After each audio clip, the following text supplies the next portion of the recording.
Hello, folks.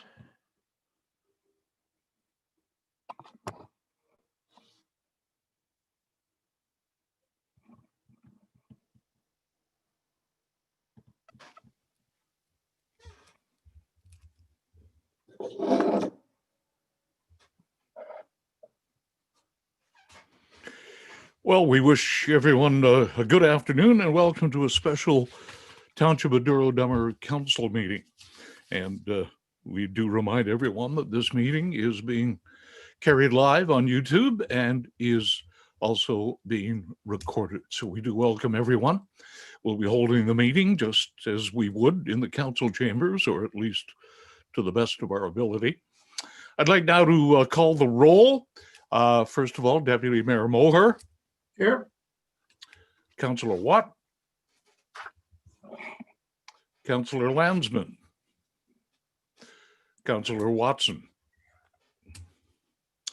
And our staff who are with us today, our temporary CAO, Martina Chait-Hartwig is here.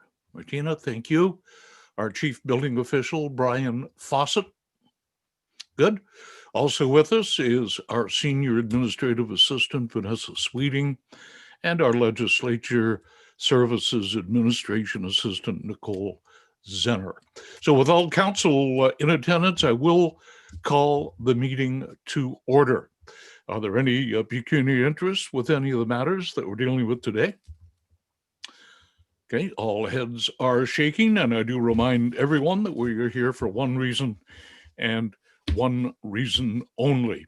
As you know, we had a public meeting on the 5th of January at our last council meeting, and that was dealing with a bylaw, a dog control bylaw. It was a public meeting. We heard comments from those who wanted to be heard, and we've taken notes. We've tried to incorporate it into the bylaw.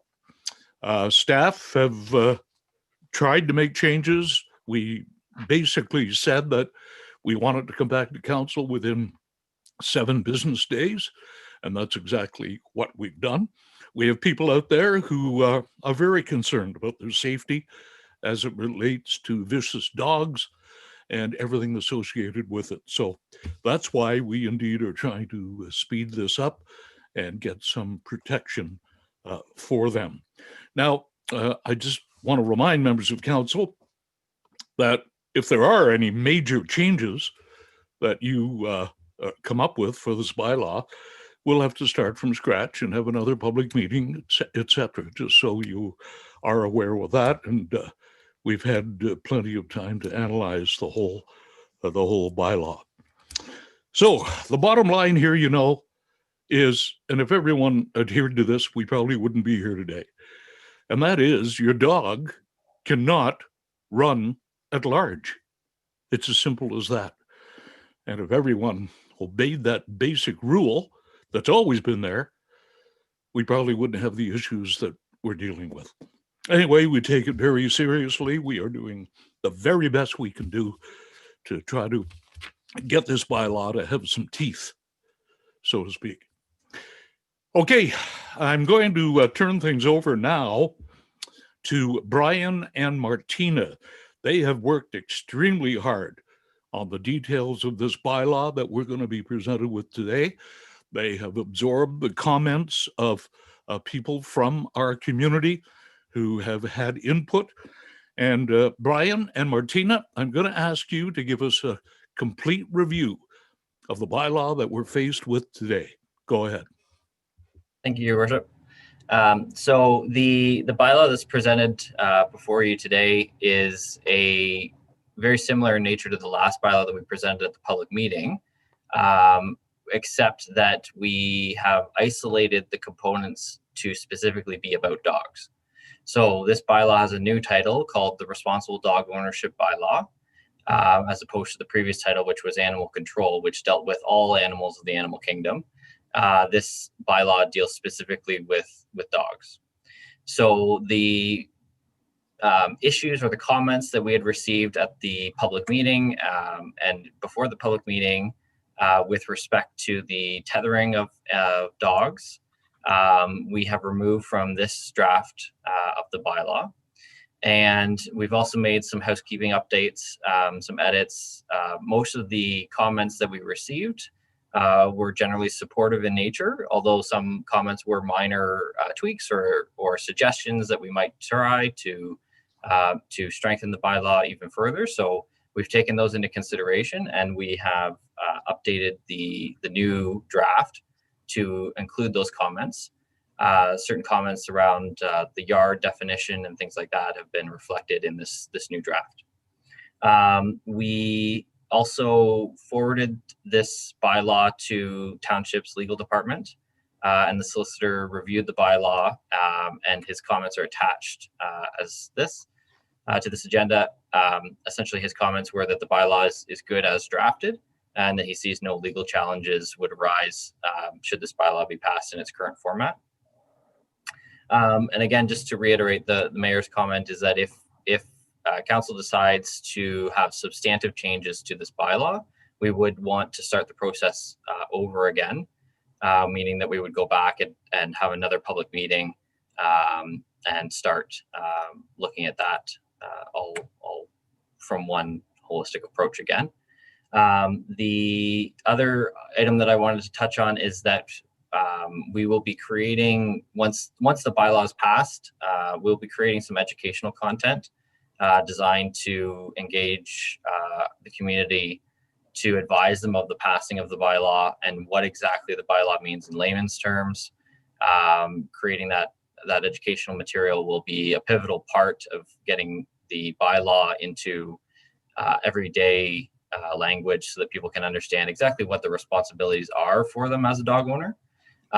In a nutshell, nothing has really changed with the passing of this bylaw. The previous bylaw that we had in place regarding dog ownership and licensing, everything is still there in this new bylaw. This bylaw just updates the language a little bit, increases our enforcement capabilities for our enforcement partners, OPP and the Humane Society.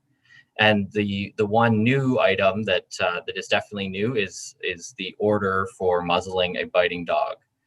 Under the current bylaw, there is no order for muzzling. Under this new bylaw, there will be provisions that after a dog attack occurs, that an animal control officer can make an animal control order requiring that a dog who is defined as a biting dog be muzzled. And that provision of that bylaw, as I explained in a previous council meeting, will be retroactive to any dog in the township that is known to be a biting dog at the passing of the bylaw. So it can be retroactively applied to other incidents that we've had in the township. So there are just in our haste of getting this bylaw prepped and ready and going to council, or to legal, we had a very short turnaround time. There's a few typographical errors that we are going to amend. Those we've spotted all of them, we believe. So the typographical errors will be corrected, and that does not restrict council from passing the bylaw today as amended. Martina can run through some of those updates if council wishes, but I think for brevity we can probably skip that part. But it's really just minor changes of some additional words, double words here and there. It really doesn't change anything in the bylaw. It's just a couple typographical errors. So that's pretty much it that I have for comments right now. And we can, if Martina wants to make any comments, she can do that. And otherwise, I'll turn it back over to you, Your Worship. Okay, Martina, maybe you can comment on this, but it's my understanding and observation that the vast majority of comments that were heard at the public meeting have been incorporated into the bylaw. Sometimes it's just interpretation, but perhaps you can assure us that that indeed has been done. Yeah, so from the comments that we received at our public meeting at the last meeting, we have been responsive not only to some comments from the public and also council's direction. We've removed the language regarding tethering dogs, which concerned our agricultural community and our sporting dog community. We've beefed up the language regarding location of where the dogs can reside, what type of pen they can be kept in, issues around gates and how the gates are closed, where that pen can be, which is areas that are sufficiently distanced from the road or the waterfront, because we heard that that was an issue for waterfront properties. We've also addressed issues around, the issues around the language in the policy. So it's been cleaned up quite a bit to make it clearer not only for the public, but also for our enforcement staff, because they need to have clear direction and clear language for them to be able to execute their role properly. In response to council's direction, as Brian mentioned, we did take this to legal. There were comments attached by our solicitor. He feels that this is a good bylaw and will stand up in court. And so here we are today within our 7 business days, just barely, to bring this back to council. Okay, thank you very much, Martina, and thank you very much, Brian. I'm going to turn things over to members of council if they have any comments to make before we see if we get official proclamation of this bylaw. Any comments at all? Go ahead, Heather. Thank you, Mr. Mayor. Through you, just a couple of questions, pulling some from some of the feedback that we did receive. Article 4 appears to be silent still on, dare I say, dual residence and licensing there. I know that was something that was discussed. So if somebody who owns a home here, whether it's a primary or secondary, and has a home in another municipality, do they need to have licenses in both? What did we determine to address that, and should it be reflected in the bylaw? Brian? Through your worship, the nature of the bylaw is that every dog that comes into the township, obviously for the purpose of being within the township, so a seasonal resident or that sort of thing, a visiting dog that's here for a reasonable amount of time would require a license. So that license would need to be purchased for the dog, regardless of whether that person is a permanent resident or not. The policy, internal policy, which we haven't established yet because we haven't passed the updated fee bylaw, would be to reflect that the purchasing of a dog tag where somebody already owns a dog tag within the county would be a lower cost or no cost. We haven't determined that yet. We haven't got direction on that either. So the basis would be that if say they were coming from Toronto, we wouldn't have access to those records. The Humane Society wouldn't have access to those records if the dog was at large.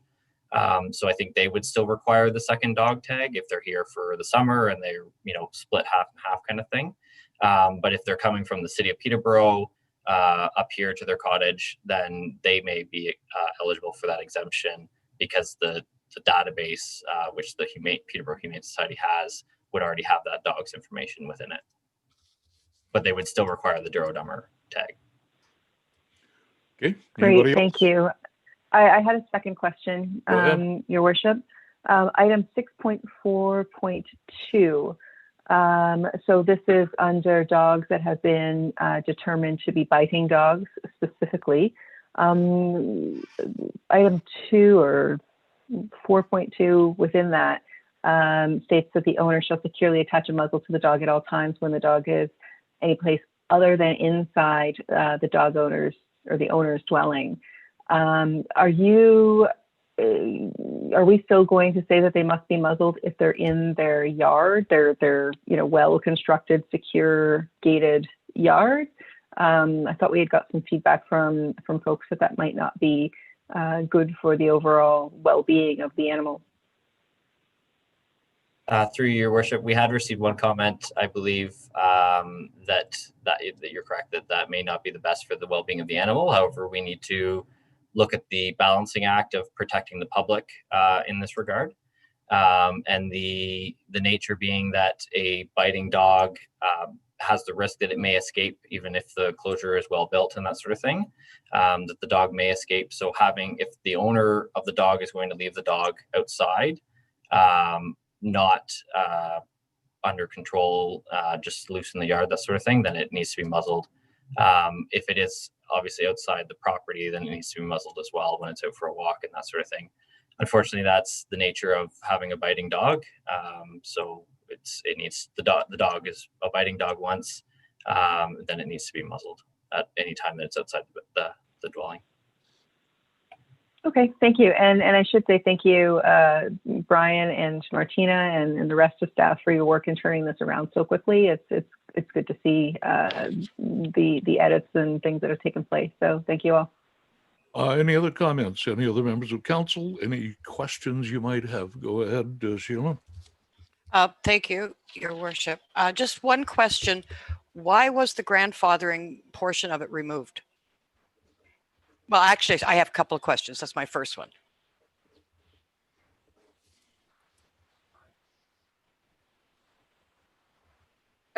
Through you, Mr. Mayor, I believe the grandfathering portion was more towards animal control in general and exotic animals, that they could be grandfathered into the bylaw. Well, I was just actually thinking of, for instance, pit bulls, which are still banned and still for sale. That was just a question that I came up with. And another question, under Article 4, licensing, should it say in the first item that licenses are required for all dogs with the exception of dogs under 4 months? I know it says it elsewhere, but should it be under the licensing requirements as well? But it already says it, does it? No, it says it in a different location. Yeah. Brian? Yeah, through your worship, we want to keep the definition consistent. So the definition of a dog is that a puppy, like a dog under the age of 4 months, is not defined as a dog. So the licensing of a puppy would not be required.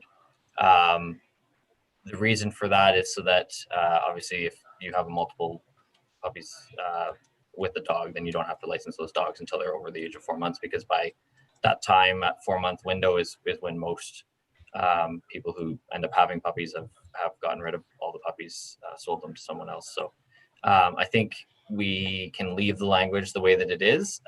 We'll clarify that with our educational material that, like, when do you require a license? This is the circumstances when you require a license, and we'll clarify that that a dog under the age of 4 months would not require a license. Oh, okay, thank you. That I just had a couple of other comments that I can give to Martina by email, which were related to typos and things, and I will do that. But they don't change the meaning of anything. No, they're already at all. They're Pardon me? already on the typos. Yeah. Yeah. Carl, go ahead. I want to say, first of all, thanks very much to everyone for all your work there, Brian and Martina and others. I feel quite confident that this is what we need to do for biting dogs and dangerous dogs to protect our residents. A couple typos. I just want to make sure that you've got them.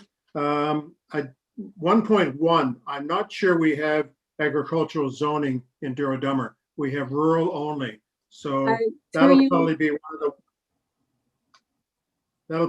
of the things that you update. It might be a highly technical thing that may not be required. The second thing is, and I guess in 6.4 IB, and this is that's one of the options for biting dogs. If a dog is a digger and could dig under a gate, I'm wondering if that one option, if we should remove the gate option, period, because I don't know how you could secure under the gate to protect such a digger dog. Something for consideration anyway. And the other thing was, I think the PC that was used for updating this was on US English, because license is spelt the American way rather than Canadian way. That was all. Good. Martina, I believe you had a comment. Go ahead. Yeah. Thank you, Mr. Mayor. Zoning.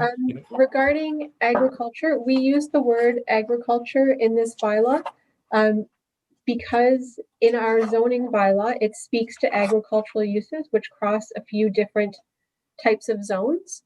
And many of our special district zoned properties actually have agricultural functions. So we wanted to make sure they were not excluded. And that's why we use the word agricultural. Carl, one more. Just to eliminate any confusion, should we then just remove the word zoning? Agricultural uses or agricultural and rural uses? I think we want to keep the word zoning in because it inherently refers to the zoning bylaw where agricultural uses are defined. Okay, but I don't think we have a zoning bylaw in agriculture. We don't have a zone. The rural zone and a few others have agricultural use as a designated use. I don't understand it, but let it go. Brian, can you offer any more on that? Yeah, so inside of a rural zone, there's about 20 permitted uses. Yep. Agricultural use is a permitted use within a rural zone. So No, any zone that permits agricultural use would be encapsulated in that. So. Yep, I would have no problem with that. It's just the word zoning. Okay, let's move along. Tom, last comment, and we'll get on with life. Real quick, again, I want to say thank you to everyone. It's been very, very tedious, but it's been done very quickly and something that we need very badly. And I'm glad to see it coming to an end here today, and we can get on with it. I was happy to see, and one of the questions that did come up with one of our comments was the water setback, because it sounds like one of these dogs or both went around the end of a fence at the waterway. So if you're 15 meters back from there, or 15 feet, whatever it is on the thing, that's actually fantastic. And biting dog, it's defined. I'm just not sure. I think it's Brian, is that you, or how does the dog get defined as a biting dog? Does it have to have an incident, or is there? I'm not quite sure how that one's in there. So it would be in the determination of an animal control officer. It can actually be a dog. A biting dog can actually be a dog that hasn't actually bitten anyone. Just that it's likely to bite could also be a mitigating factor. So in the instance of a very, very aggressive dog who may have an unreported dog bite incident, the animal control officer can put an order on that dog without an incident actually having occurred, should that definition and the opinion of the animal control officer be met. So. Okay. Heather, you want to go another question? If I may, please, Your Worship, thank you. Just in listening to the questions that have come through from my colleagues, I wonder, and I think, Brian, you spoke to this earlier about, or maybe it was Martina, I'm sorry, about a communication strategy, like being able to share this information far and wide, because of course it impacts so many residents within our community. And it seems like there is a little bit of question around the nuance and the definition and the language that's being used. So I'm wondering if when, as part of that communication strategy, that we have kind of a plain talk version, an FAQs or something that, references the different articles in the bylaw, but really pulls out the key points that our residents need to know, and have that clearly posted on our website and through other channels. Yeah, For Your Worship. Yeah, so the language of the educational piece will be plain speak. It won't be legal jargon that you find in our bylaw. It'll be very clear to everyone what exactly the requirements are, and really the nuts and bolts is that this bylaw isn't changing a whole lot. Our current dog registration bylaw has a lot of these provisions already in it. This is just new language, and unfortunately, the nature of bylaws is that they can be a little bit cumbersome to read through. There's cross definitions and clauses, and see this clause except when you're exempt from that clause, and so on and so forth, which can make it a little bit challenging for a layman. And we totally understand that, which is why we want to come out with that educational piece to assist moving forward once the bylaw's been passed. Okay. And I think, as we said before, we've done our very, very best to try to get the best bylaw that we can do right now. We've had our township lawyers review it, and we're good to go. And remember, if there's anything that really got missed accidentally or we didn't do or whatever, amendments to the bylaw can always be made. But it's important, I think, right now that we give as much protection to our residents as we possibly can. I would entertain a motion to approve bylaw 2021-11 as amended. I will make that motion. Councillor Watt, seconded by Councillor or Deputy Mayor Moher. Discussion on the motion. Discussion on the motion. Go ahead. Yeah, just one last comment, and I know it was made before and stuff like that, but the educational part, it's, you know, we've got to convince people that you can't let your dogs run out. That's a big component of this bylaw. People have to understand that they've got to keep them on a leash if they're not in their house or not on their property fenced in. Okay, that motion is on the floor, duly seconded. Call for the vote. All in favor? All opposed?